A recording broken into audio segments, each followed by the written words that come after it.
นี้เฮานั่งอู้จากัน1 ชั่วโมงครับอยู่ด้วยกันยาวหน่อยนะครับวันนี้เนาะนะครับก่อนวันนี้ก็จะเอาเรื่องของการบุญการกุศลนะครับของบ้านเฮานะครับที่จะเกิดขึ้นนะครับในช่วงเนี้ยนะครับเนาะมาอู้มาจาให้กันฟังนะครับเป็นเรื่องของการที่ว่าเฮาจะมาแผ่วเดือน4เพ็งแล้วหล่นนะครับเนาะ4เพ็งจะมาแผ่วแล้วครับโอ้นะครับเนาะบ้านเฮานี่นะครับถ้าว่า4เพ็งเนี่ยนะครับโอ้เดือน4นี่มันตึงหนาวแล้วหล่นนะครับเนาะเดือน4หนาวหน้านะครับเนาะโอ้นะครับเฮาก็จะคือในช่วงที่เป็นช่วงหน้าหนาวเนี่ยนะครับโดยเฉพาะอย่างยิ่งประเดี๋ยวเนี่ยนะครับสมัยแต่ก่อนถ้าเป็นเดือน4นี่มันหนาวแต่นะครับคือมันหนาวนักขนาดแต่ไอ้เตอะนะครับเนาะบ้านเฮาก็มีฮีตอยู่อย่างหนึ่งนะครับพอว่าแผ่วเดือน4มาเนี่ยเฮาก็จะมีการตาลหลัวหิ่งพระเจ้าแหละนะครับทีนี้การตาลหลัวหิ่งพระเจ้าเนี่ยนะครับจะว่ากันไปแล้วเนี่ยนะครับโอ้เจนแต่ก่อนนี้มันจะมีหิจกูวัดนะครับเพราะว่าไม้ที่เฮาไปเสาะหามาเนี่ยนะครับมันก็แต่ก่อนนี้ไม้มันจะนักก็ว่าจะได้ก็บอกฮู้นะครับเนาะแต่ละที่แต่ละตางเนี่ยนะครับก็จะปากันไปเสาะไม้มานะครับโดยเฉพาะอย่างยิ่งก็คือว่าเอาไม้จี้นะไม้ที่มันเป็นน้ำเนี่ยนะครับแต่ว่าถ้าเป็นไม้จี้ที่มันเป็นไม้จี้ปีเดียวนี่นะครับมันซื่อดีแล้วก็มันบ่มีน้ำนะครับเอาโอ้ตัดเก้าตัดปลายเนี่ยนะครับโอ้บางอันนี่มันยาวจะเป็น2 วาลูกนะครับก็เอามาตากแห้งกันแล้วนะครับแล้วก็ใกล้จะแผ่ววันเดือนเพ็งมาก็ไปตาลนะเอาไปตาลกับพระเจ้านะครับเนาะแล้วก็พระเจ้าประสงค์องค์เนนเปิ้นก็จะมาเอามากลุ่มกันนะเอามากลุ่มกันแปลงเป็นหลัวหิ่งไฟพระเจ้าลูกนะครับโอ้นะครับเนาะเมื่อแจ้งเปิ้นก็จะเผากันละนะครับเนาะเมื่อแจ้งของวันเดือนเพ็งนะครับทีนี้เฮามาอู้จากันเรื่องของการไปเสาะหาหลัวหิ่งพระเจ้าเนี่ยนะครับจะว่าไปเช่นสมัยแต่ก่อนเนี่ยนะครับเนาะวัดทั้งหลายเนี่ยมันมีเนนหลายครับว่าจะได้ก็บ่ฮู้นะครับส่วนนักก็เนนทั้งหลายนั่นนะครับเนาะหลังจากที่ว่าสอบนักธรรมแล้วอย่างนะครับเนาะหลังจากเดือนนี้แล้วสอบนักธรรมมันอย่างแล้วเนี่ยนะครับก็จะไปละนะครับไปเสาะหาไม้จี้เนี่ยนะครับแล้วก็แต่ละคนแต่ละตนเนี่ยนะก็จะไปเสาะหาไม้จี้ก็เอาให้มันมาได้เต้ากับจำนวนของคนในครอบครัวนะครับคนในเฮือนนะครับเนาะมี4 คนก็ได้4 เล่มนะโอ้บางคนบางตนก็เอานักกว่านั้นนะครับทีนี้พอออกศรัทธาที่ไปต้งเนี่ยนะครับไปต้งไปนาปิกมาพอตำข้างตางมันมีไม้จี้อยู่ก็ฟันเอามาตัวนะครับเอามาตากแห้งกันแล้วก็มันแห้งแล้วก็เอาไปตาลกันลูกนะครับทีนี้ไม้จี้ที่เอาไปตาลเนี่ยนะครับก็บ่ใจว่ามันแห้งแล้วจะเอาไปอย่างบ่ได้นะครับฟันมาแล้วเนี่ยนะครับก็ยังเอามาเลิบเปลือกออกลูกนะครับเลิบเอาเปลือกมันออกก่อนเหลือก็แก่นมันตั้งในนะครับเหลือก็แก่นมันตั้งในลูกบางท่านบางคนนั้นเนี่ยนะครับพอมันแห้งมาแล้วเนี่ยยังบ่พอเต้นะเอาเข้ามิ้นเข้าทาตัวลูกนะครับคือสีมันเหลืองไว้นะครับตอนที่เขาเอาไปตาลพระเจ้านี่นะก็จะหันว่าแต่ละท่านแต่ละคนเนี่ยนะครับจะมีสวยดอกไปตัวลูกนะมัดติดไม้นะบางคนก็มัดติดตั้งเก้าบางคนก็มัดติดตั้งกลางเอาไปเกณฑ์แต้นพระเจ้าให้ก่อนลูกนะครับคือเอาไม้ไปเกณฑ์ไว้ก่อนละนะทีนี้ก็เอาละกันไว้ในวิหารนะก็เป็นเรื่องของพระของเน้นนะที่เปิ้นจะเอามากลุ่มกันนะครับ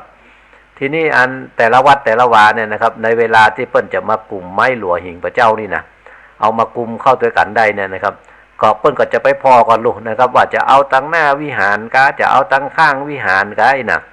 เพราะเวลาเผาแล้วเนี่ยนะมันจะเอาไปใกล้วิหารนักล้ำไปก็ไม่ได้นะเวลามันไหม้แล้วมันไหม้แห้งหรอกนะเพราะจะก็ต้องเอามาห่างเอามาไก่น้อยหนึ่งถ้าก็แต่ละที่แต่ละวัดเนี่ยนะครับก็จะเอาตั้งมาเหมือนกันทีนี้เอาไม้หลัวหิ่งพระเจ้าไม้จี้เข้ากลุ่มไปแล้วเนี่ยนะครับ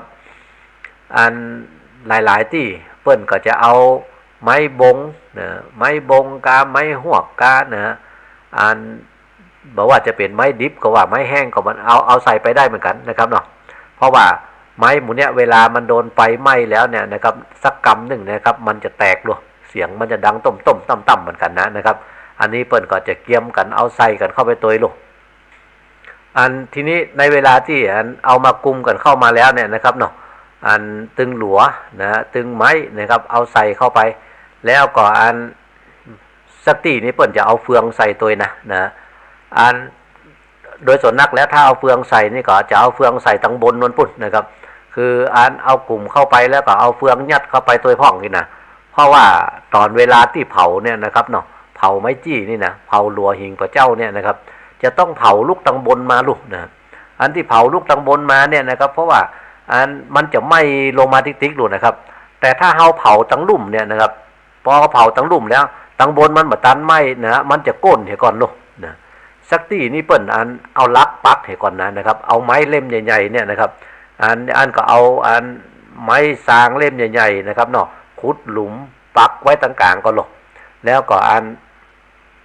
เอาไม้จี้เนี่ยนะครับเนาะเอามาเข้ากลุ่มกันนะครับบางที่เปิ้นก็มัดแวดให้ก่อนก็มีนะครับไม้จี้เนี่ยนะครับมันจะเป็นกองใหญ่กาเป็นกองน้อยกามันก็ขึ้นอยู่กับหมู่บ้านนะครับขึ้นอยู่กับคนในหมู่บ้านนะถ้าบ้านใหญ่ก็ได้กองใหญ่น้อยถ้าบ้านน้อยก็ได้กองน้อยนะครับอันนี้ก็เอาจะไปบักไปเกณฑ์กันก็ไม่ได้นะครับเพราะว่าเรื่องนี้มันเป็นเรื่องของการตานดูนะครับจะไปบักเอาว่าโอ้เอามาหลังคาเฮือนละกี่ต้นเนี่ยนะก็ว่ากันมาได้เพราะมันขึ้นอยู่กับจิตศรัทธาเนาะนะครับทีนี้ก็ได้ไม้จี้มาแล้วเนี่ยนะครับเอามากลุ่มกันแล้วเอาเฟืองอย่างเข้าใส่แล้วเนี่ยนะก็โดยส่วนนักแล้วก็จะแยกกันในวัน14ค่ำนะครับเนาะขึ้น14ค่ำนั่นน่ะทีนี้ก็ทากันไปปุ๊บนะครับพอแผ่ววันเดือนเพ็งเนี่ยนะเขาก็จะเอาตอนเมื่อเจ้านะครับวันเดือนเพ็งนี่ตีสี่นะเอาละตีสี่ทุเจ้าก็จะลุกมาละนะครับเนาะทีนี้ก็จะมากล่าวคำก็หลุดนะครับเนาะมากล่าวจ่าอู้เปิ้นหวานโยก็หลุดนะครับเป็นการตานหลัวหิงพระเจ้านะก็หลุดนะครับมานั่งกล่าวคำโยกันอย่างการเสร็จเรียบร้อยแล้วสักตีเปิ้นยังมีน้ำเขามินส้มปล่อยเตยหลุดนะครับเนาะเอาพระเอาผายเสร็จเรียบร้อยแล้วก็จะเอาล่ะครับเนาะเผาแหละนะก็โดยส่วนนักแล้วก็จะฮื้อตู้เจ้านะครับเป็นคนเผานะตู้เจ้าก็จะเผาไปละนะครับเนาะปะโถไฟมันก็จะลุกแหละนะครับถ้าสักตีบ้านใหญ่ๆแต่มันใส่กองเดียวไหวก็แปลงเป็น2กองนะครับถ้ามันนักล้ำไปนะครับแต่โดยส่วนนักมันจะได้ก็คือมันจะมาได้สักกองหนึ่งเนี่ยนะครับเผาไปไฟลุกไปนะครับเนาะไฟหลัวจี้ที่มันไหม้ไปนี่นะไหม้ไปแล้วเนี่ยนะครับที่บ้านตะกี้นะครับเผาก็ใส่อันนี้ไปตัวลูกใส่ไม้หวกนะฮะใส่ไม้หวกไม้บงไปตัวนะครับมันก็แตกแหละนะครับเสียงดังตึ้งตั้งแล้วกันนี่นะครับพอเสียงดังตึ้งตั้งที่วัดนะศรัทธาเจ้าบ้านทั้งหลายได้ยินเสียงแล้วก็ปากันลุกนึ่งเข้าแล้วนะครับจะว่าเอาไปใส่อย่างหายนะก็กึดใจหนึ่งก็ว่าเอาไว้ห้องศรัทธาได้เหมือนกันนะแต่ว่าประเดี๋ยวนี่นะครับหลัวจี้นี่นะมันก็เสาะหายากเนาะนะครับมาพอไปพอมาเอาหนามหญ้าขี้หยอบหลวงนี่ก็หายนะเพราะหญ้าขี้หยอบหลวงประเดี๋ยวนี่ก็ปะตอกนะครับเนาะสักที่เขาบัญญัตินานี่นะมันก็ยังมาขึ้นดีแต่ดีว่านะครับเนาะแม้ว่าหญ้าขี้หยอบหลวงเนี่ยนะครับมันจะเป็นกิ่งเป็นตาพ่องนะครับแต่ถ้าที่มันออกใหม่ๆนี่อันนี้ก็ซื่อแซ่บเหมือนกันนะครับเนาะได้อันนี้มามันก็เหมาะพอดีอยู่เหมือนกันนะครับสักวาป่ายนี่ก็ยังดีกันนะแต่โดยส่วนนักแล้วเนี่ยนะครับเขาจะใจไม้จี้กันนะครับเนาะไม้จี้เป็นจะได้ถึงใจไม้จี้กันนี่หายนะก็ยังว่านะครับเนาะก็ยังไปเสาะหากรรมที่จะเอามาตอบเพื่ออยู่นะครับว่าเป็นได้เปิ่นใจไม้จี้กันแต่ด้วยตัวเก่าแล้วเนี่ยนะครับผมก็มาคิดถึงว่าไม้จี้เนี่ยนะครับถ้าเฮาพอมาไม้จี้แก่เนี่ยนะครับมันเป็นหนามหรอกหนามเนี่ยนะครับแล้วหนามของไม้จี้นี่นะถ้าเฮาพอมานะครับมันเหมือนกับจิกโมลีพระเจ้านะเหมือนกับจิกโมลีพระเจ้านะครับคนสมัยแต่ก่อนนี่เฮาไปเสาะหาฟ้อมที่ไหนมาได้นะจอมเบ็ดนะแปลงฟ้อมเบ็ดเนี่ยนะครับไปเสาะหาไหนมาได้เฮาก็จะเอาเนี่ยครับหนอนหนามจี้เนี่ยนะครับเอามาแปลงดูนะครับถ้ามันแก่มาเลยแก่แล้วมันเด็ดออกได้หรอกแต่ว่าถ้าเป็นไม้ที่มันหนุ่มๆอยู่เนี่ยนะครับมันก็บ่มีนะครับเขาก็เอาไม้อันเนี้ยนะครับเนาะมาตามปูจาพระเจ้าแหละนะครับ ก็ถือกันว่ามันเป็นฮีตเป็นห้อยอันหนึ่งของบ้านเฮานะครับที่โอ้ตั้งแต่เมินมาละนะครับเนาะประเดี๋ยวนี้ต่ำในห้วนในเวียงต่ำอันอำเภอต่ำใกล้ๆอย่างตั้งหลายเราเนี่ยนะครับเนาะเสาะหายากแต่เลยจะว่าคนบ่มีเวลากันไปเอากานะครับเนาะพระน้อยเสาะหายากกายนะคือพระน้อยมีน้อยนะครับเนาะบ่ใครมีพระอยู่วัดละเนี่ยก็เลยเสาะหาคนไปเสาะหาหลวงจี้ยากแหละนะครับแต่ถ้าเราไปตังที่ไกลๆออกไปหน่อยนะครับปุ่นนะครับเนาะไปตังเสมิงอมก๋อยอันแม่แจ่มอย่างปุ่นนั้นนะครับเนาะอันเปิ้นก็ยังมีกันอยู่เนอะนะฮะแล้วทีนี้พอมีอยู่ประเดียวเนี่ยนะครับก็กลายเป็นว่าโอ้เนี่ยนะครับเนาะมันเป็นเรื่องเป็นราวที่ว่าประเดียวเนี่ยเฮาอ่อนกันไปศึกษาลุนนะครับเนาะอันเขาทั้งหลายก็ไข้พอไข้หันไข้ก้อยตัวอีน่ะเพราะอันมันเป็นหิดเป็นห้อยของบ้านเฮานะครับที่จะรักษากันเอาไว้นะครับเนาะของอย่างเอี้ยนะครับถ้าเฮาบ่รักษาเอาไว้แล้วเพราะว่าเจ้นต่อไปนะก็ขนาดเจ้นลูกของเฮาเนี่ยนะครับเขายังบ่ให้ฮู้จักแล้วนะครับเนาะจะมาพดเพียวเจ้นหลานแถมนี่โอ้มันบ่ฮู้จักแล้วนะครับแถมน้อยนี่มันจะได้อ่านกันหนังสือบ่ได้ลูกนะครับเนาะที่เปิ้นเขียนกันละไว้ประเพณี12เดือนพอเพียวเดือน4มาแล้วเนี่ยนะมาตานหลัวหิงพระเจ้าตานหลัวหิงพระเจ้านี่ตานจะได้กันหาอีน่ะก็อันจะมากึดหาการหลัวอย่างบ้านเฮากันนะครับเนาะจะมาแปลงประเดียวโอ้นะครับเนาะก็เสาะหาเนี่ยกันละอีน่ะก็จะได้หันกะฮู้ได้อ่านกันหนังสือได้อ่านอีน่ะจะมาถามเจ้นนี่พ่อเจ้นแม่เคยไปก่อนนี่หาอีน่ะโอ้ก็บ่เคยไปแถมมะอีน่ะก็อันนี้ก็จะว่านะครับเนาะฮีดหอยอันใดที่มันเป็นสิ่งที่ดีนะครับเนาะก็รักษากันเอาไว้นะครับเนาะช่วยกันพอช่วยกันก้อยถ้าเฮาช่วยกันพอช่วยกันก้อยแล้วมันก็จะกุ้มเจ้นลุนนะครับกุ้มเจ้นไปจนแผ่วว่าเจ้นลูกเจ้นหลานของเฮาเขาก็จะเล่ากันไปได้เนี่ยได้สืบกันไปนะครับเนาะอันนี้ก็เป็นเรื่องของเดือน4ครับที่เฮาจะมาตานหลัวหิงพระเจ้ากันนะครับเนาะนอกจากนี้ครับเดือน4ครับบ่ใช่มีกระตานหลัวหิงพระเจ้าอย่างเดียวนะครับเนาะมันยังมีทำหลายอย่างอยู่นะครับก็เดี๋ยวเฮาก็ปิกมาฟังกันต่อนะครับเนาะนอกจากจะตานหลัวหิงพระเจ้าแล้วเดือน4เนี่ยนะครับ4เป็งเนี่ยเฮาเนี่ยหยังกันแต่พ้องนะครับเนาะยังฟังเพลงกันสักเพลงก่อนนะครับเดี๋ยวก็ปิกมาว่ากันต่อครับเชิญเลยครับปักกะตื่นปักกะตื่นปักกะตื่นปักกะตื่นปักกะตื่นปักกะตื่น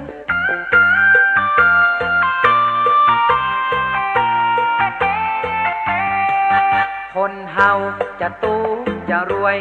ดวงจะสวยหรือว่าดวงจะขึ้นต้องเปิดตำราในปักคนเมืองหูจักห้องว่าปักกะตื่นลุงจมเป็นคนบ่เชื่อผู้กำใดก็เบื่อบ่เชื่อปักกะตื่นวันผู้จะเกี่ยวเข้าในนาไปหาครูบาเปิดตำราตึงคืนโอ้ไว้ฉาอันตุลุงเจ้าวันพวกนี้จะเกี่ยวเข้าไหนนะมันจะเป็นวันดีก็ครับโยมโจมกะเปิดปักกระตือนพอก่อนนอเกียง59เสียติดกับจันนี่60เสียวันอังคาร482เสียชุกกับปุด371เสียวันเสาร์กับวันพัดโอ้วันพวกนี้เป็นวันกาละกินีเป็นวันใจยทึดบดีเกี่ยวเตื้อมันเป็นวันฮ้อนวันไหม้เนอะปะแกกาตุลุงมันจะแน่ชัก2%นี่จ้างคนไว้หั่นเป็น10คนจำเป็นได้เกี่ยวเหรอกาจ้ะ ถ้าบ่เชื่อก็ตามใจลุงโจมเถอะเนอะ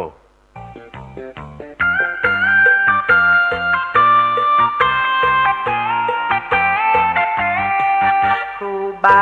ตำราด้านในเป็นวันฮ้อนวันไหม้เป็นวันใจอย่าทึดมันเป็นวันกาลากินีเป็นวันบอดีพอลุงอย่าไปกึดลุงจมจ้างคนเกี่ยวเข้าบ่เชื่อกรรมตั้นเจ้าเกี่ยวเข้ากันทึดตุลุงอันฉันเข้าแรงแล้วกาโยมโจมถามไปเรื่อยไผว่าตุเจ้าฉันเข้าแรงซะเตื้อมันมาเป็นอย่างกาขนาดตุลุงว่าวันใจยทึดบดีเกี่ยวเข้าแล้วหมดแล้วโยเกี่ยวบ่เข้ามือไผ่ทักคน เจือล้ำกับบดีของอย่างอีหวันใจอย่าทึดเกี่ยวเข้ากันเต็มต้งทึดๆจ้ะ ไปแล้วเนี่ยโยมโอ้อันตุลุง หวันใจอย่าทึดเกี่ยวเข้ากันหลายเต็มต้งทึดๆจ้า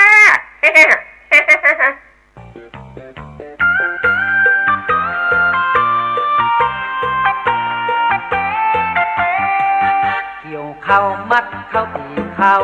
เสร็จแล้วหมู่เฮาคนเข้ากันพึดตอนแรกคนเข้าใส่ร้องเวลามอบตีสองเสียงแตกดังทุบคนห้องว่าไฟไหม้ไฟไหม้คนห้องว่าไฟไหม้ไฟไหม้เจ้าจึงบักไก่นั่งไข้หัวคึกตุลุงครับไหวฉาเนอะตุลุงผมจมไหวฉาตุลุงรับราชการตุลุง เสียงไผ่มาห้องเมื่อค่ำเมื่อคืนเนี่ยฮะโอ้โยมโจมกันน่ะมีอย่างกะอันขอตุลุงช่วยประกาศเสียงตามฉายเฮือกำเตอะไฟไหม้หลงเข้าผมละใจหน่อยเนอะใจเย็นโยมมันไหม้บะแตกาบะแตอย่างไรแตกดังรูปๆพะเนาะเข้าใจประกาศแล้วโยมปิกไปพอฮือดีแถมกำรู้ของอย่างอีเจื้อแต่บะได้เกิดว่าประกาศไปไฟไหม้บะแต่เจ้าบ้านจะมาด่าหัวตุหน้ากะแต่นะตุลุงพอให้เหรอเปลวไฟแดงไปเรื่องน่ะพอให้เหรอเข้าใจแล้วไม่แท้รู้แต่วันใจยะทืดไฟไหม้หลองเข้าทืดม่วนแท้เนาะ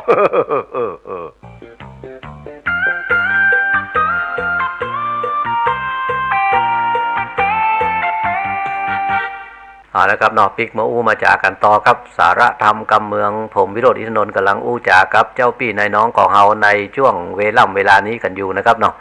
เฮาอู้จากกันมาประเดี๋ยวนี้นะครับมาอู้กันเรื่องเดือนสี่เป็งนะครับ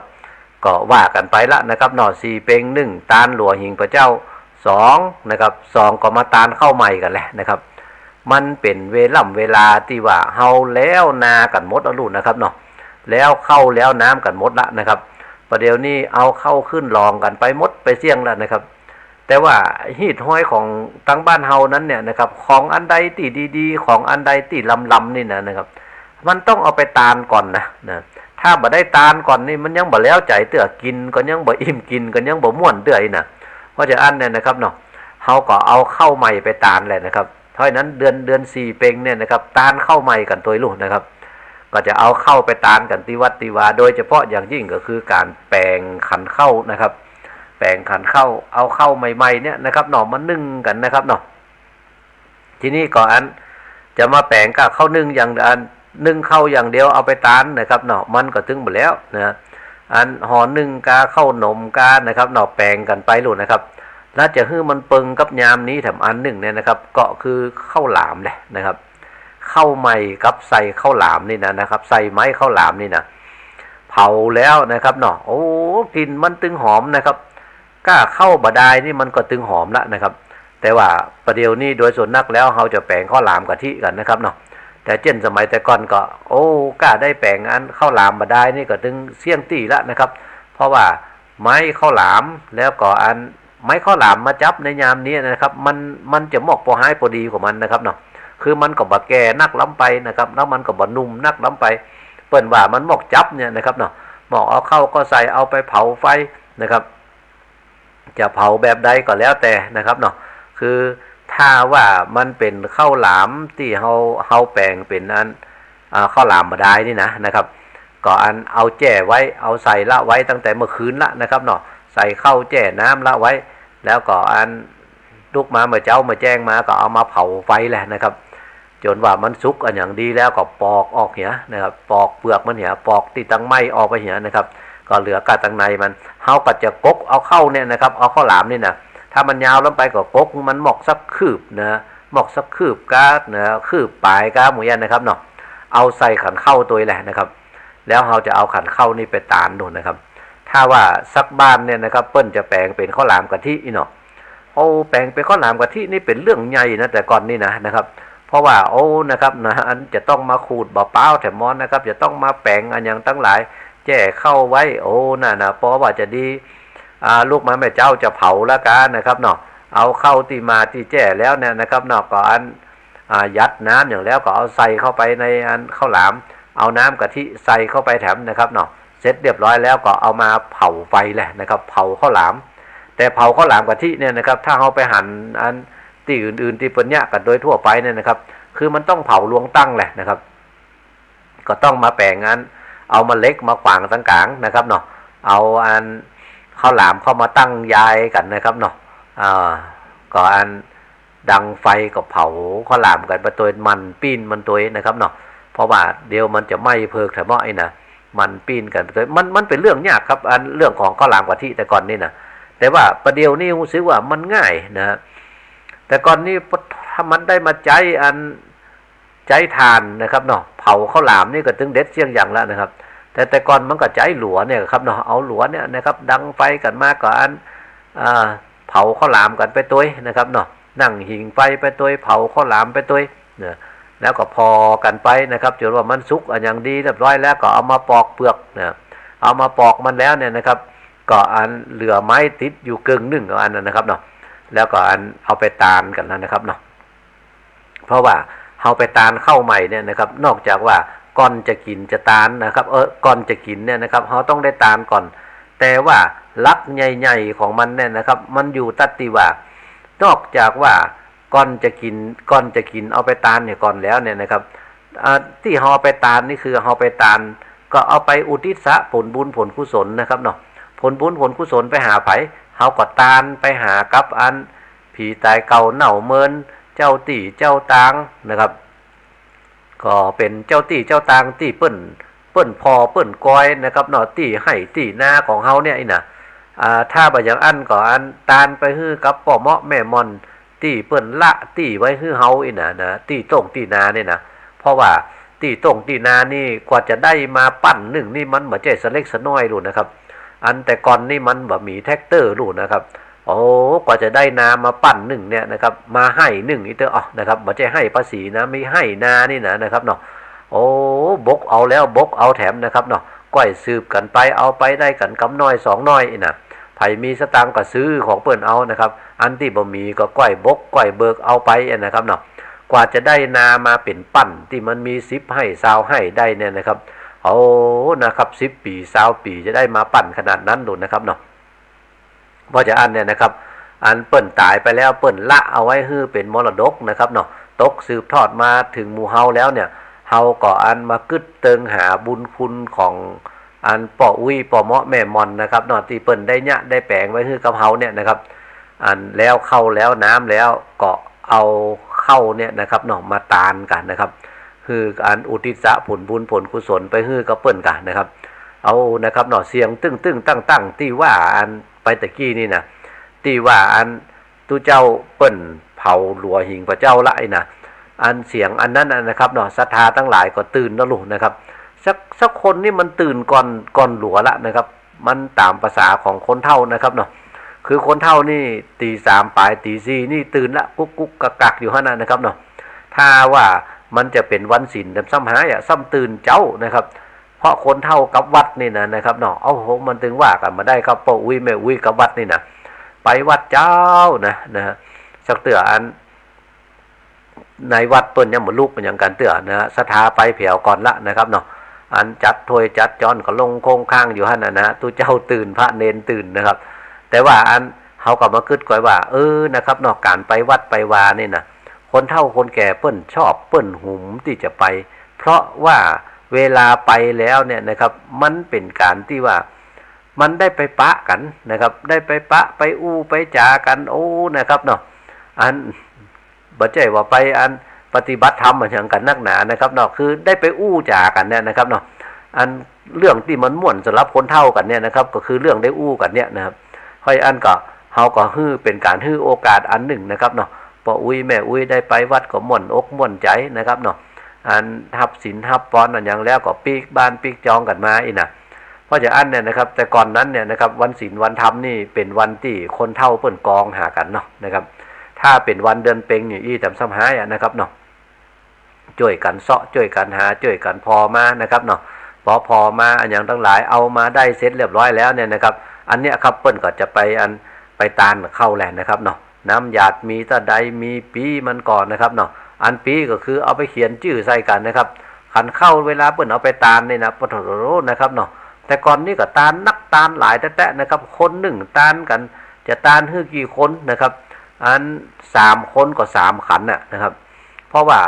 เปิ้นจะมาตานอันขันเดียวแล้วก็อุทิศสะไปฮืออัน3 คน4 คนนะเปิ้นกลัวมันลู่กันนะห้อยอันก็ตานของไผ่ของมันอันนี้ตานไปหาอุ้ยแก้วขันนี้อันนี้ตานไปหาอุ้ยคำนะอันนี้ตานไปหาอันลุงมีอีเนาะนะครับเปิ้นก็จะเอาใส่ไว้เป็นขั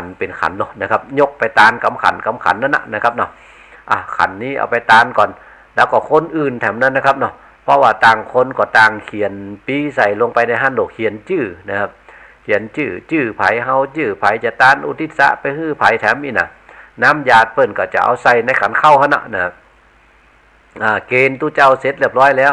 ตู้เจ้าก็จะไล่เก็บเอาน้ำหยาดออกมาแหละนะครับเนาะถ้าตู้เจ้าบ่เก็บคนเดียวก็ศรัทธาก็ช่วยกันเก็บออกฮื้อกันนะครับเก็บน้ำหยาดออกฮื้อโหลพอเก็บน้ำหยาดออกฮื้อเสร็จเรียบร้อยแล้วเนี่ยนะครับอันตู้เจ้าเปิ้นก็จะปั่นปอนกันพอตู้เจ้าปั่นปอนเนี่ยนะครับอันไล่ออกหมดเลยนะครับเนาะเอวังโหตุไปแล้วนี่นะอันศรัทธาไผที่ไหนยังได้ตานไปฮื้อไผนะ10 ขันก็ว่ากัน10 เตื้อนะครับเนาะอันทัดนั้นหมายมีพ่ออุ้ยแก้วแม่อุ้ยคำเป็นเก้าก็ว่าไปนะครับเนาะแล้วก็ทัดนั้นมาทัดนี้มาเนี่ยนะครับแล้วก็ปั่นปอนไปตัวก็ตู้เจ้าเปิ้นจะหยาดน้ำไปตัวลุ่นนะครับมันบอกให้มีฮีตครับที่ว่าอันศรัทธาหยาดคนเดียวตะเหนื่อยนะครับเนาะอันแต่ก่อนนี่แต่นี่นะมันตู้เจ้าหยาดทั้งนั้นนะครับเนาะปะนะครับเอากะละมังเหี่ยอันนะครับกะละมังกาหรือกว่าอันเอาอันสลุงเหี่ยอันหนึ่งนะครับเนาะหยาดน้ำใส่ถ้ามันเต็มแล้วก็เอาไปอันหยาดใส่ไปตั้งนอกพุ่นแถมนะครับเนาะปิกมานั่งว่ากันไปทำไมนะให้อันบางคนเนี่ยนะครับตานกันหลายขันนะตานกัน4-5 ขันนะครับอันนี้ตานติตู้เจ้าหลวงอันนี้ตานติพระน้อยอันนี้ตานติตู้น้อยนะครับเนาะเพราะฉะนั้นเนี่ยนะครับแต่ละคนก็ไปไล่ตานกันแล้วก็ถ้าเป็นตึงหมู่บ้านเนี่ยนะครับมันนักลุ่นนะครับหมู่บ้านบางหมู่บ้านเนี่ยนะครับที่ผมว่ามาเนี่ยนะครับบางหมู่บ้านเนี่ยมีเป็น100-200นะครับกว่าจะตานกันตึงมดตึงเสี่ยงเนี่ยนะครับก็ใจระยะเวลาในการตานขันเข้ากันเหมือนกันนะครับเนาะบางคนก็ไปเจ้าบางคนก็ไปขวายกันนะครับ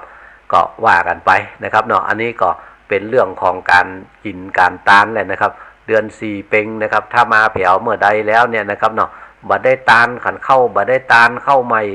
มันก็ถึงบ่แล้วใจครับมันเหมือนกับว่าพ่ออุ้ยแม่อุ้ยพ่อเมาะแม่มอนที่เปิ้นตายไปแล้วนี่นะเปิ้นเหมือนกับมาท่าเฮากันนี่หาอีน่ะเสื้อเตื้อเปิ้นก็กองหาเหมือนกันลูกแต่หนอบบัลล่าจะมาตานหรือเข้าหากันนี่หาอีล่าจะมาตานหรือเข้าหากันนี่หาอีน่ะเปิ้นว่าผีที่เปิ้นล่วงลับดับสังขารไปแล้วเนี่ยนะครับเนาะอันตึงยามเปิ้นมาเปิ้นก็จะมานั่งท่ากันเนี่ยนะครับเนาะพอมาท่ากันมาแล้วคนนั้นก็ตานฮื้อมาละนะคนนี้ก็ตานฮื้อมาแล้วผีตนนั้นก็ได้ฮับไปก็ตนนี้ก็ได้ฮับไปแล้วอันพ่ออุ้ยแม่อุ้ยเฮาบ่ได้สกรรมอีน่ะนะครับเขายังบ่ตานมาฮื้อเฮาเห็นสกรรมหายน่ะบ่อุทิศสะผลบุญผลกุศลไปฮื้อเฮาสกรรมหายน่ะก็จะมาจมมาเดือดกันอยู่หั่นนะครับเนาะเพราะอย่างอันเนี่ยนะครับเนาะก็อันเมื่อถึงวันเดือนเพ็งกันมาแล้วอย่างนี้นะครับเนาะก็ไปตานกันนะครับเนาะตานกันเข้ากันไปวัดไปวานนะครับตานกันเข้าอุทิศผลบุญผลกุศลหรือเปิ้นเหี่ยเพื่อเปิ้นท่าหานะครับเนาะถ้าเปิ้นมาท่าหาผลบุญผลกุศลนั้นก็จะได้ปิกมาหากับหมู่เฮาเนาะอีน่ะตานกันเข้าขันน้ำกันไปแล้วนะครับเนาะก็เดี๋ยวก่อนนะครับย่างฟังเพลงกันสักเพลงก่อนดีกว่านะครับก็เดี๋ยวเฮาก็ปิกมาอู้มาจากันต่อครับนอกจากว่าเผาหลัวหิงพระเจ้าแล้วตานขันเข้าขันน้ำแล้วเนี่ยนะครับยังมีอันอย่างที่จะต้องมาญะกันแถมในเดือน4 เป็งนี้นะครับเนาะฟังเพลงกันก่อนครับเชิญเลยครับ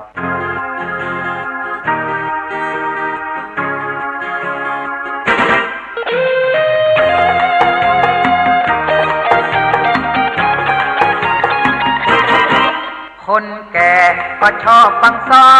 บางคนนี่น้อชอบเพลงลูกทุ่งบางคน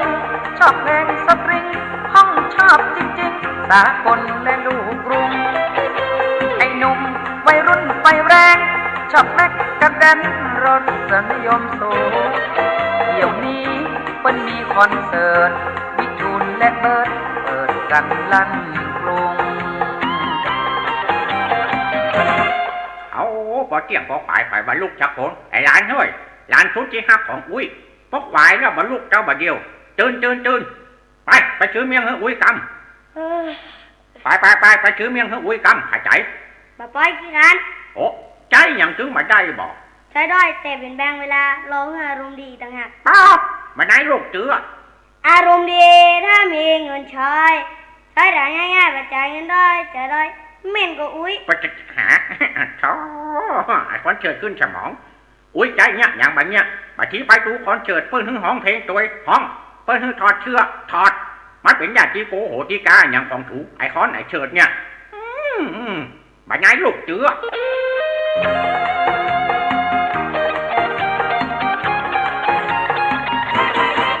หลานบ่าวลุงมีหนึ่งคนมันว่าคนสับสนว้าวุ่นเขาบอกคือไปโรงเรียนขยันหมั่นเพียรเพื่อเหลือเกื้อกูลสำไรชื่อบ่มีในสำเนาตุกใจแต่เฮาจับเจ้าหัวหมุนเพราะว่าชื่อมันซับบ่ดนมันก็เลยตกหล่นต้องมาค้นทีลุนนี่ใบหลานชุดขมอมออกงออยู่ไหนแต่งตาเหมือนเครื่องคิดเลขบักอันสวัสดีครับท่านนายอำเภอโอ้นายอำเภอไม่ใช่นายอำเภอขอโทษครับ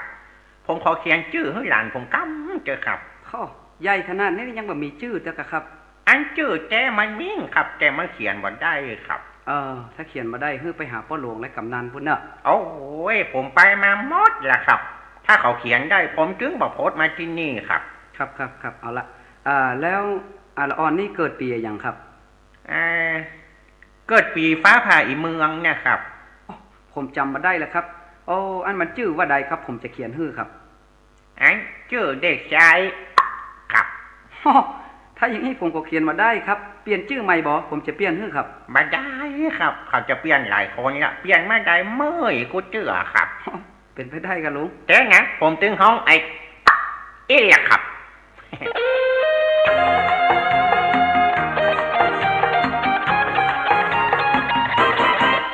นายอำเภอเฉลิมชัยทันว่าผมก็จบปริญญาชัยงูเงาเต่าตุนแต่ว่าชื่อมันเขียนมาได้เอาสำเนาปิดไปเปลี่ยนใหม่ตะคุณคำว่าชื่อเป็นสิริมงคลจะทำให้ต้นผูกฉลกโยกนุนนายอำเภอใจไปหาผู้ว่า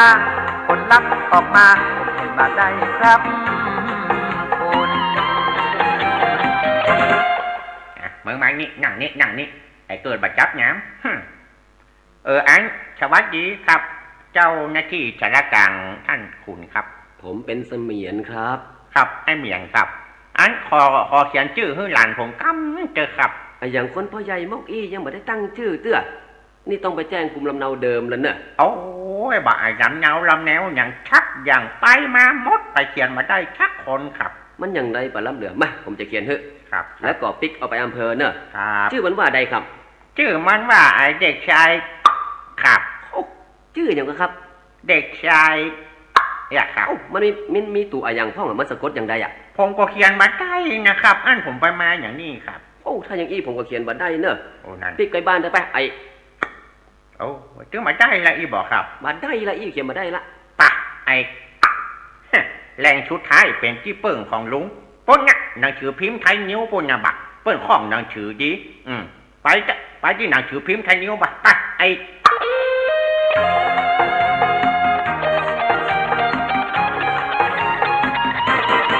นะครับหนอฟังเพลงกันไปแล้วทีนี้ก็ปิกมาอู้จากันต่อครับสาระธรรมกำเมืองผมวิโรจน์ อินทนนท์กำลังอู้จากับเจ้าพี่นายน้องของเฮา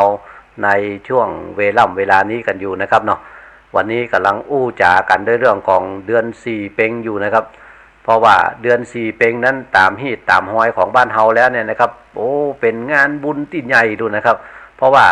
มันเป็นช่วงเวลาที่เฮาจะได้ตาลเข้าใหม่กันละนะครับเนาะทีนี้บ้านเฮาตาลเข้าใหม่เนี่ยนะครับก็บ่ใจว่าตาลขันเข้าอย่างเดียวนะครับเนาะ มีแถมอย่างหนึ่งครับที่บ้านเฮาเฮาจะเนี่ยกันในช่วงเนี้ยนะครับนั่นก็คือว่าเฮาจะตานเข้าล้นบาทครับเฮาจะตานเข้าล้นบาทนะนั้นเข้าล้นบาทเป็นจะได้อะนะคือจะเอาข้าวสารไปตานตัวนะครับคือที่เป็นข้าวใหม่นี่นะครับไปสีมาแล้วนะครับเนาะก็จะเอาข้าวสาร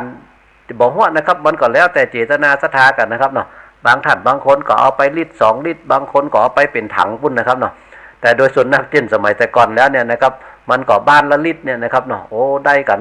อันหลังคาละลิตรก็เด็ดเสี่ยงตี้แล้วครับเนาะ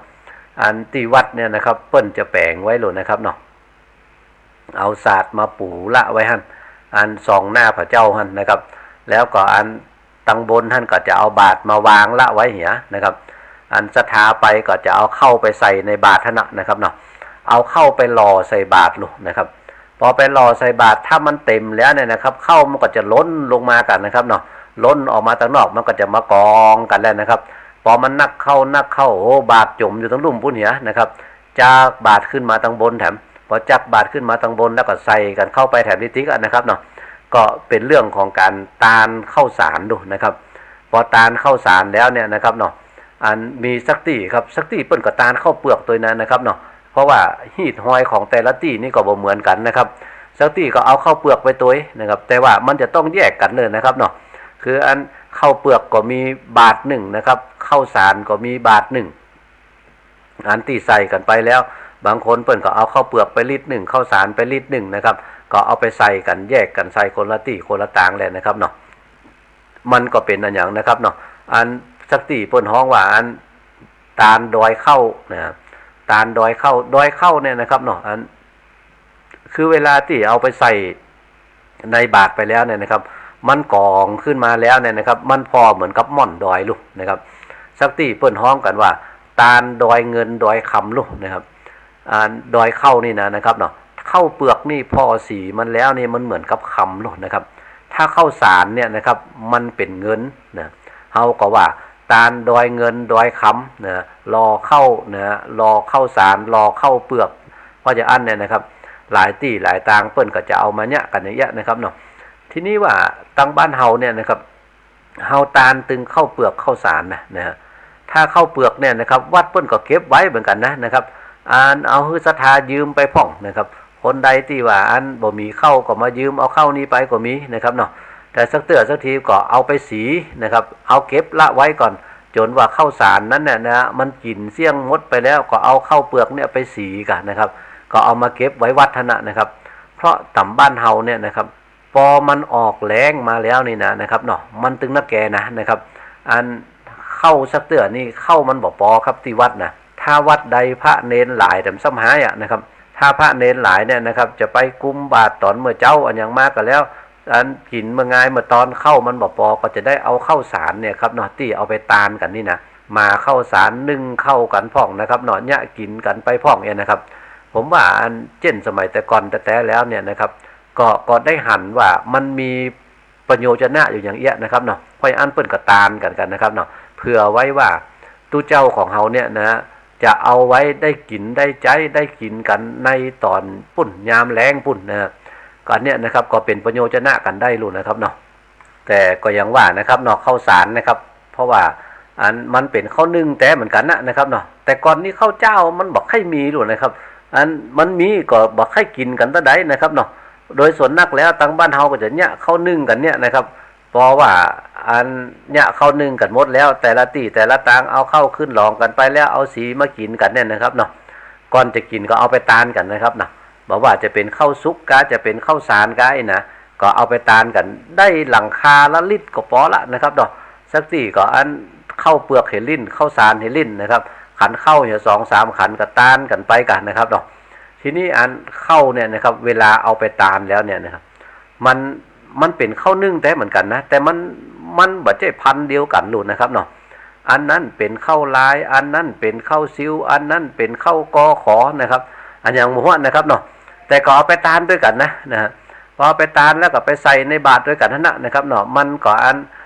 น่ะกับปนกันไปอยู่หั่นนะครับเนาะผสมผสานกันไปปนกันไปอยู่ในหั่นนะครับเนาะศูนย์อ่านกันนะครับแต่ว่าเข้าเนี่ยนะครับมันบ่เหมือนกัน เข้าบางอย่างเนี่ยนะครับแจ้เมินบางอย่างแจ้น้อยนะครับเนาะอันสักอันเนี่ยนะครับนึ่งจะต้องนึ่งไว้เมินเห็นหน่อยต้องออมมันไว้เห็นหน่อยนะครับเข้ามันถึงจะอันอ่อนดีนะแต่ว่าถ้ามันเป็นข้าวสารที่เอาไปสูนกันอย่างอี้แล้วเนี่ยนะครับมันตึงพอบ่ได้นะครับเนาะอันเวลานึ่งไปแล้วแจ้ไปจะไปแยกจะมาคัดจะได้นะครับเนาะก็มันเป็นข้าวสารมาเหมือนกันแล้วหมดหลุดนะครับเนาะจะเม็ดสั้นเม็ดยาวกาก็บอกว่านะครับทุเจ้าพระเนนก็ตึงบ่เดือดสักเตือนะครับเอามาแจ้แล้วก็เอามานึ่งกันนะครับเนาะพอแม่เจ้านึ่งเข้ากันนะครับเมื่อตอนนึ่งเมื่อไงนึ่งเข้ากันนะอันหนึ่งสุกลมดีละนะครับเนาะอ่อนดีอันหนึ่งแข็งอยู่ก็มีนะครับเนาะมันตึงเวลาที่เฮากินเข้าศูนย์กันเนี่ยนะครับมันตึงเป็นอย่างนี้นะครับเนาะอันใจก็คิดอันหนึ่งเหมือนกันว่าคนอยู่วัดเนี่ยนะที่มันใหญ่เว้ยที่เพิ่นว่ากินข้าวหลายไหกันนะครับเนาะอันนอกจากว่ากินข้าวหลายไหแล้วเนี่ยนะมันก็กินข้าวหลายลิตรอันนี้ตัวนะก็อันบะจมบะเดือดอันยังนะครับเนาะพระสงฆ์องค์เน้นนี่นะเปิ้นเอามาตานจะได้ก็กินกันไปอันนะครับเนาะดันยังแค้นกันนะครับยังแค้นว่ามันบ่ใจเอาข้าวเจ้าไปศูนย์ข้าวนึ่งดูนะครับเพราะถ้าเป็นนั้นข้าวเจ้าไปศูนย์ข้าวนึ่งแถมซ่อมหายนะครับปะโถมันตึงอย่างหวานนะครับเนาะเอามานึ่งมาตัวกันอันหนึ่งก็ปะโถไก่ไปเห็นหมดแล้วนะครับอันหนึ่งก็ยังแข็งอยู่นะมันตึงมีสปะสปันนะครับเนาะถ้าเอาอันข้าวนึ่งน้อยไปสารไปศูนย์อันข้าวเจ้านะครับเอาไปหุงนะครับเอาไปต้มไปหุงก็พอกันไปทำอย่างหนึ่งนะครับแต่ว่าอันประเดี๋ยวเนี่ยนะครับเนาะมันก็ข้าวเจ้ามันก็มีนักแหละนะครับเพราะว่าอันประเดี๋ยวนี้คนกินข้าวเจ้าก็มีนักแล้วนะครับเนาะคนตั้งอื่นตั้งไก่เปิ้นมาอยู่กับตำบ้านเฮาแถมนี่นะเพราะฉะนั้นเนี่ยนะครับประเดี๋ยวนี้เฮาก็ปลูกข้าวเจ้ากันนักนะครับแต่ว่าถึงจะได้ก็แล้วแต่นะครับเนาะในเวลาที่เอาไปตานที่วัดเนี่ยนะครับบอกว่าจะมาเป็นหล่อดอยเงินกาดอยคำกานะครับเนาะเอาข้าวสารไปตานกันนะมันเป็นข้าวอย่างประเดี๋ยวนี้วัดจำเป็นได้แยกกันแถมเนินนะครับเนาะอันนี้เป็นข้าวเปลือกนะอันนี้เป็นข้าวเปลือกเจ้าอันนี้เป็นข้าวเปลือกนึ่งอันนี้เป็นข้าวนึ่งอันนี้เป็นข้าวสารนึ่งอันนี้เป็นข้าวสารเจ้าอีนะแต่ว่าแต่ก่อนแต่แล้วถ้าไผ่เป็นข้าวเจ้านี่เปิ้นจะเอาใส่ถุงไว้ถึงที่นึ่งดูนะครับเนาะเอาใส่ไปแล้วพอแล้วมันก็เหมือนกับว่ามันแยกไปในตัวนะครับก็อันนั้นก็ดีไปทำอย่างหนึ่งนะครับเนาะสำหรับวัดวาครับอันนี้เป็นห้อมนะครับที่ว่าตั้งบ้านเฮาเนี่ยนะครับในเวลาที่เฮากินเฮาตานกันไปเนี่ยนะครับมันก็จะมีเป็นช่วงเป็นยามของมันไปเนาะนะครับเนาะแล้วเดือน3มานะครับเนาะในช่วงเดือน3นี่มันบอกให้มีกินมีตานอย่างกันนักแต่ใดครับเพราะว่ามันเป็นช่วงที่เฮากำลังอิดกันกับข้าวกับน้ำอยู่นะครับอันเกี่ยวเข้าตีเข้าอันอย่างกันก็ยังบ่แล้วเตื้อเพราะจะอันเนี่ยนะครับก็พอมาแผ่วเดือน4เนี่ยนะครับก็เป็นเรื่องของการกินการตานกันแต่แล้วนะครับเนาะอันนี้ก็เป็นเรื่องกินเรื่องตานของเดือน4นะครับเนาะที่ได้ได้จ๋าได้ว่ากันมาเนี่ยนะครับเนาะก็เดี๋ยวเฮาก็ปิกมาว่ากันต่อแถมนะครับเนาะว่าจากนี้แล้วมันมีอย่างไปแถมนะครับเนาะ4เพลงเนี่ยนะครับเฮาย่างฟังเพลงกันแถมสักเพลงก่อนดีกว่านะครับเนาะก็เดี๋ยวก็ปิกมาจ๋ากันต่อครับเชิญเลยครับ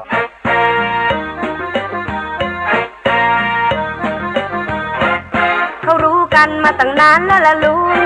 ว่าอีลุงชราเท่าแก่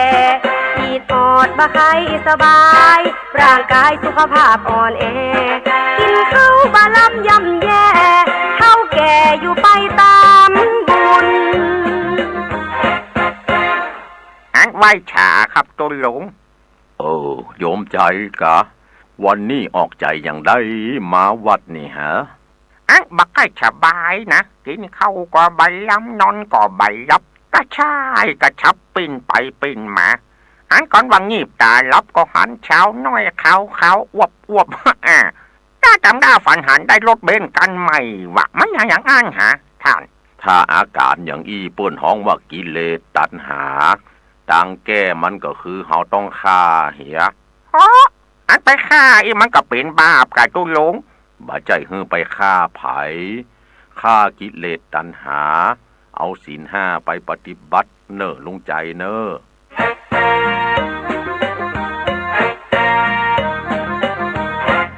ถ้ารู้กันมาตั้งนานแล้วเท่าใดว่าจิตใจของลุงไม่แน่รวนเรเปลี่ยนแปลงง่ายได้ร่างกายจิตใจผันแปรเอ็นดูเหี่ยล้ำคนแก่ไม่แน่ไม่นอนสักที เป็นจะได้พ่องลุงใจตั้งแต่เอาศีลห้าไปถือดูหน้าตาสดใสมีสง่าราศีจะเพิ่มเป็นศีล8กะฮ่าอันตาอีก็พอจะตายแล้วตัวหลงอันที่มานี่นะก็ย้อนว่าจะเอาฉีนมาคืนจะเกิงอยากจะได้ก่อโหหาไผว่าสักเตื้อโยมใจเฮ้ยจะเอาศีลมาขืนเป็นเกิงเป็นกลางโหอันถ้าอย่างนั้นก็ขอคืนแค่ช่องข้ออีกอย่างเช่นข้อที่1เนาะห้ามขาดชัดจำเตื้อยุงกัดเขาจะตบเนาะก็หัวเป็นบาปข้อที่2ห้ามหลักฉับบ้านเตื้อเนี่ยกินเนี่ยว่าจะไปจักเอาจะใครบ้านอีตาข้างหัวชักช่องชามเก้าก็กลัวเป็นบาปเป็นกรรมขอคืนช่องก้อนนี้จะตัวลุงเอามาเจออะไรผมก็จะเลยไปแล้วไงเนอะลาละ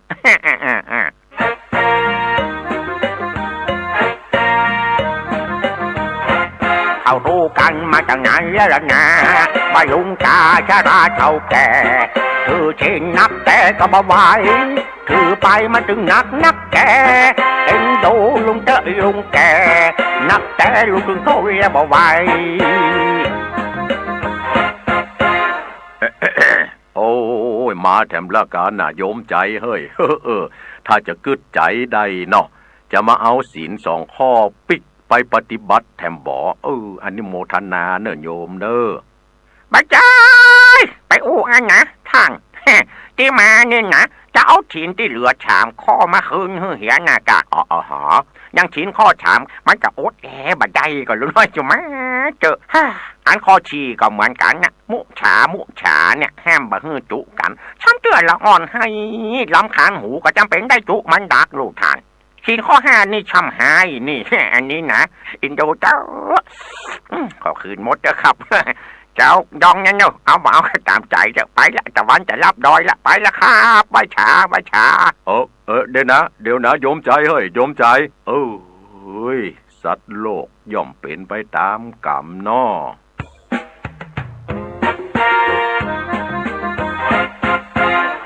เอาละครับเนาะฟังเพลงกันไปแล้วนะครับทีนี้ก็ปิกมาอู้จากันต่อกันนะครับเนาะเขากำลังอยู่อู้จากับกันด้วยสาระธรรมกำเมืองครับผมวิโรจน์ อินทนนท์กำลังอู้จาครับเจ้าพี่นายน้องก็เฮาในช่วงเวลานี้กันอยู่นะครับวันนี้เอาเรื่องของเดือน4เป็งมาเล่าให้กันฟังนะครับเนาะ4เป็งครับนอกจากว่าตาลเข้าใหม่แล้วนะครับตาลเข้าหลามแล้วถ้าเป็นตังอีสานปุ้นมีตาลเข้าจีนะครับแต่บ้านเฮานี่มันบอกให้มีครับแต่ว่าคือมันเปิงเหมือนกันนั่นนะครับเนาะอันเดือน3เดือน4ตาลเข้าจีเข้าหลามนะเดือน3ตาลเข้าหลามเข้าจีเดือน4ตาลเข้าจีเข้าหลามนี่นะครับเนาะแต่แล้วเนี่ยนะครับของเฮานี่ก็มีกับข้าวหลามเนี่ยนะครับเนาะที่เฮาตาลกันนะครับแล้วก็อันมีตักข้าวล้นบาทนะครับตาลข้าวสารนะตาลข้าวสารกันไปแถมแต่ว่าอันประเดี๋ยวเนี่ยนะครับเนาะเฮาก็มาพอประเดี๋ยวนี้เวลาคนเนี่ยนาประเดี๋ยวนี้นะเข้าก็บ่ได้ขึ้นหลองนะเพราะว่าประเดี๋ยวนี้โดยส่วนนักแล้วเนี่ยนากันแล้วเนี่ยนะครับเนาะปุ้นนะครับมันไปอยู่โฮงสีหมดนะครับเกี่ยวเข้าก็เอารถเกี่ยวลุนนะครับล่มนะครับเนาะแล้วก็เฮาก็บ่มีตีตากเข้าเลยนะครับเนาะปุ้นทรงแถวโฮงสีพุ่นเป็นน้ำแล้วอย่างนะครับเนาะนับสตางค์ปิกมาอย่างเดียวแต่อันไหนน่ะแล้วอย่าอี้จะไปเอาเข้าที่ไหนมาตานแต่มอนี่หายน่ะก็อันจะได้ก็แล้วแต่นะครับเนาะก็มันได้เข้าใหม่มาก็แล้วกันเตอะนะครับเนาะอันไปซื้อเอากันนะครับประเดี๋ยวนี้เฮาขายข้าวเปลือกเฮาซื้อข้าวสารดูนะครับอันคนเนี่ยให้ใส่นาประเดี๋ยวนี้ซื้อข้าวกินเหมือนกันจะไปถึงหมดนะครับมันมีน้อยครับคนที่ว่าอันจะไปเกี่ยวมือนะครับเนาะแล้วก็เอามาตีนะครับเอามาเก็บขึ้นหลองกันอย่างทั้งหลายนะครับโอ้คนไป4กำอันถัง2ถังกำเปียด2เปียดอีนั้นนะครับเนาะมันก็เสาะหายากเหมือนกันนะครับเนาะเพราะว่าเวลาเอาไปเข้าไปสีไว้จะสีกำนักไว้ก็บ่ได้นะกินบะตันถ้ากินบะตันมาหมอดก็มาลู่กินทำไมนะอันแต่ก่อนนี่เวลาสีเข้าเนี่ยมันสีกำหาบแต่อันนะครับเนาะสีกำหาบสีกำถังเนี่ยได้มาก็เอามาอยู่กินกันได้7วัน8วันก็เอาไปสีเข้ากันทำไมนะแต่ว่าประเดี๋ยวนี้เฮาขายเข้าเนี่ยนะครับมันออกจากต้งเนี่ยนะครับเฮาก็ปุ้นนะครับเข้าโฮงสีเนี่ยเป็นน้ำแล้วปุ้นไอ้น่ะพอเข้าโฮงสีอันปุ้นนะครับโฮงสีหลวงปุ้นที่เปิ้นรับซื้อนะครับประเดี๋ยวซ้ำหายกันนะครับเนาะเข้ามันซ้ำแปลงเหี่ยไอ้น่ะปะทอ เขาก็เป็นอันดีอันม่วนกันแตะๆนะครับเนาะขายเข้านี่นะแต่เฮาบอกให้กึดเติงหาตะใดครับในยามที่เฮาซื้อกินนี่นะเพราะว่าตอนที่เฮาซื้อกินนี่มันแพงเนอะเฮาก็จะจมก็บ่ได้ทำเหมาะจะเดือดก็บ่ได้ทำเหมาะนะครับเพราะว่าเฮาขายแพงด้วยนะครับตอนที่ขายได้ราคาดีๆที่มันแพงๆนี่นะโอ้เป็นอันม่วนอกม่วนใจกันแท้ๆนะครับเนาะถัง15-16 บาทเท่าเป็นดีม่วนครับแต่ตอนเฮาซื้อกินเนี่ยนะครับเนาะเอาละนะครับเนาะแพงกันหน่อยก็จำเป็นได้อดเอานะครับเนาะลิตร20ลิตร30ก็จำเป็นได้ซื้อแหละนะครับเพราะมันของมันจะกินด้วยนะครับแต่ทีนี้ถ้าจะเอาไปตานนะครับถ้าจะเอาไปตานมันบ่ใจเข้าที่มันปลูกในต้งเฮาลูกถ้าเอาไปตานอย่างอีนี่ป้าอุ้ยที่จะบ่เปิงใจก็หาอีนะครับจะมาว่าป้าอุ้ยบ่เปิงใจมันก็ถ้าจะบ่ได้ละก้านี่หาแต่เนาะเพราะว่าอันเฮาก็ได้ตานไปฮื้อแล้วลูกนะครับแต่ถึงจะได้ก็แล้วแต่นะครับเนาะเฮาตานเฮาจะว่า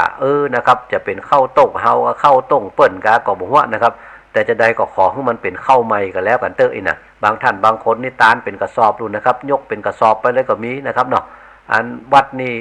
ถ้าเป็นอันเนี่ยนะครับเนาะในยาม4เป็งนี่นะครับเนาะน้ำนองลงนะครับ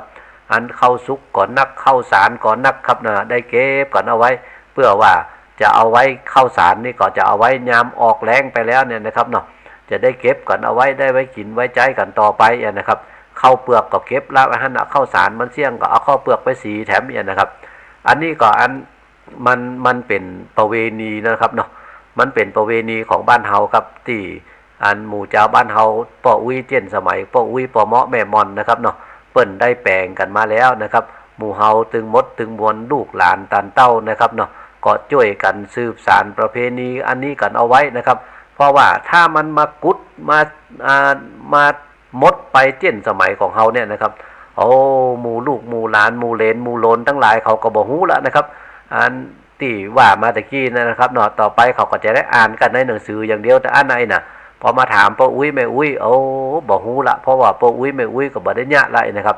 เพราะอย่างนั้นเนี่ยนะครับที่หอยบางอย่างเนี่ยนะครับเฮาเนี่ยเฮาแปลงเอาไว้เนี่ยนะครับนอกจากว่าเฮาได้สืบอันเจนป้อเมาะแม่มอนมาแล้วเนี่ยนะครับที่สำคัญก็คือว่าเฮาได้ช่วยกันเนี่ยให้ลูกหลานพอตัวนะครับเขาได้หันได้ก้อยแล้วเขาก็จะมาพอมาก้อยอันเนี้ยเป็นหิตดีๆหน่อยนะเขาก็จะเนี่ยกันต่อไปแถมนะครับถ้าว่าประเวณีอย่างทั้งหลายของเฮาที่มันมีอยู่เนี่ยนะครับมันก็เนี่ยให้หมู่เฮาทั้งหลายนะครับเกาะกลุ่มดุมลากันอยู่ไปได้นะครับเนาะเรื่องของประเวณีเนี่ยนะครับเนาะเฮาก็ช่วยกันครับช่วยกันรักษากันเอาไว้ครับเพราะว่า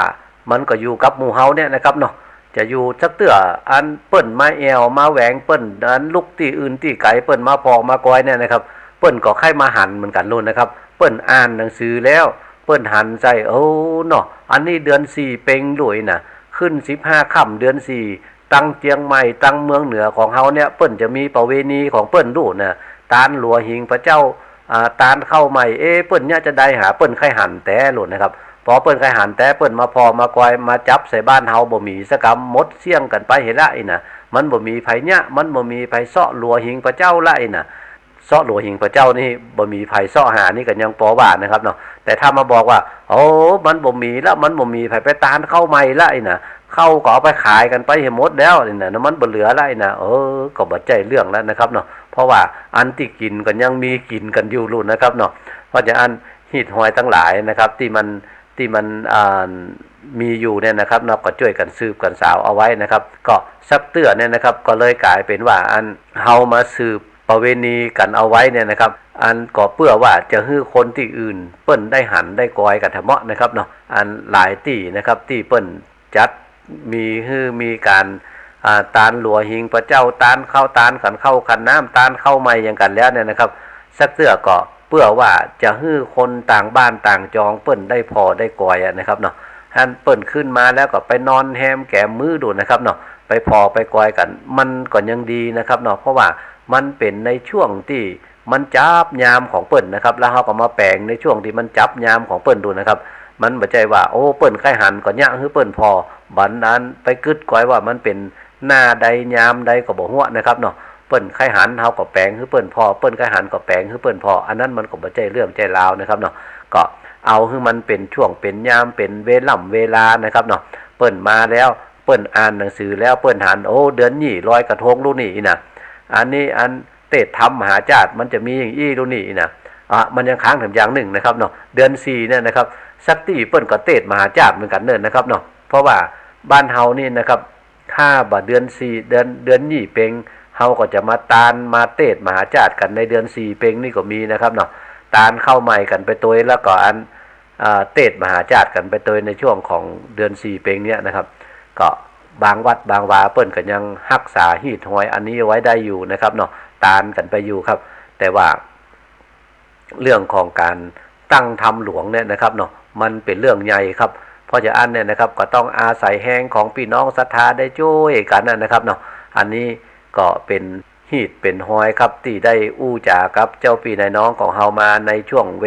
ลานี้นะครับเนาะประเวณีเดือน4เป็งครับเพราะฉะนั้นเอิ้นเจิญจวนพี่น้องศรัทธาหมู่เฮาตึงมดตึงมวลครับที่ฟังรายการสาระธรรมกำเมืองอยู่นะครับเนาะวันเดือน4เป็งนี่จะไปลืมกันนะครับเนาะตาลขันเข้าขันน้ำครับเอาก็ไปตาลเข้าใหม่กันนะครับเนาะตาลเข้าสารตาลเข้าเปลือกตาลขันเข้าขันน้ำอุทิศผลบุญผลกุศลไปฮื้อกับผีตายเก่าเน่าเมินกันนะครับเนาะผีตายเก่าเน่าเมินป่อเมาะแม่มอนนะครับเตื้อเปิ้นจะมาท่าเอาขันเข้าเฮากับบ่ฮู้นะครับเนาะแล้วก็อันการตาลในส่วนที่ว่าเปิ้นว่าไผกระจ่างเตอะได้ตาลในส่วนที่มันเป็นยอดของมันนี่นะครับเนาะตาลในส่วนที่ดีตาลในส่วนที่เป็นยอดผลบุญผลกุศลมันก็จะเกิดมีนักหนาปาป้านครับในส่วนที่เป็นยอดก็คือว่าก่อนที่เฮาจะกินนั้นเนี่ยนะครับเอาส่วนนั้นไปตาลเหี่ยก่อนนี่นะเสร็จแล้วเฮาก็ก้อยเอาสิ่งต่างๆเหล่านั้นถ้ามันเหลือจากนั้นแล้วก็เอามากินกันไปกันนะครับเนาะเนี่ยนะครับกินกันไปเฮาก็กุ้มไปเป็นปีๆผู้นั้นนะครับเนาะวันนี้เวลาของสาระธรรมการเมืองได้หมดเสี่ยงกันไปแล้วครับผมวิโรจน์ อินทนนท์ก็ขอนำรายการจากเจ้าพี่นายน้องของเฮาไปด้วยเวลาเพียงเท่านี้ก่อนนะครับวันหน้าวันตาปิกมาฟังกันต่อครับจะเอาเรื่องอันยังทั้งหลายมาเล่าให้กับเจ้าพี่นายน้องของเฮาฟังกันที่เนี่ยนะครับเนาะโชคดีมีใจเป็นของเจ้าพี่นายน้องเฮาจูผู้จูคนครับสวัสดีครับ